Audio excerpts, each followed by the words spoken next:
नमस्कार, सार्वमंथन न्यूज महाराष्ट्रमध्ये आपलं स्वागत. पाहुयात आजची सविस्तर बातमी. अहिल्यानगर जिल्ह्यात घरकुलबाबत एक धक्कादायक घटना घडली आहे. प्रधानमंत्री आवास योजनेअंतर्गत मंजूर घरकुलाच्या पुढील हप्त्यासाठी 20,000 रुपयांची लाच मागून स्वीकारल्याप्रकरणी लाचलुचपत प्रतिबंधक विभागाने एसीबी राहुरी तालुक्यात धडक कारवाई करत ग्रामविकास अधिकारी, कंत्राटी लिपिक आणि कंत्राटी अभियंत्यावर गुन्हा दाखल करण्याची प्रक्रिया सुरू केली आहे.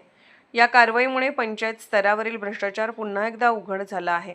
या प्रकरणी हैदर याकूब पटेल वय 56, ग्रामविकास अधिकारी, ग्रामपंचायत सातरळ, ज्ञानदेव मोहन डुकरे वय 43, कंत्राटी लिपिक आणि सचिन हौशीराम ब्राह्मणे, कंत्राटी अभियंता यांच्यावर भ्रष्टाचार प्रतिबंधक अधिनियम 1988 अंतर्गत कारवाई करण्यात येत आहे.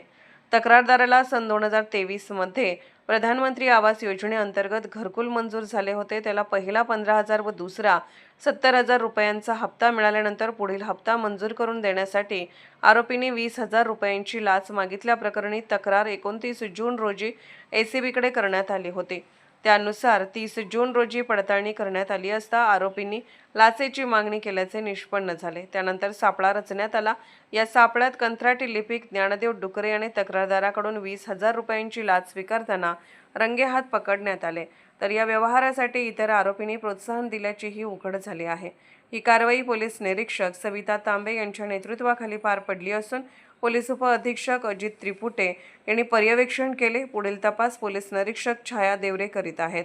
दरम्यान लाचलुचपत प्रतिबंधक विभागाने नागरिकांना आवाहन केले आहे की कोणत्याही शासकीय कामासाठी किंवा लाच मागितल्यास त्वरित तक्रार नोंदवावी. भ्रष्टाचाराविरोधात नागरिकांनी पुढे येण्याची गरज असल्याचेही विभागाने स्पष्ट केले आहे.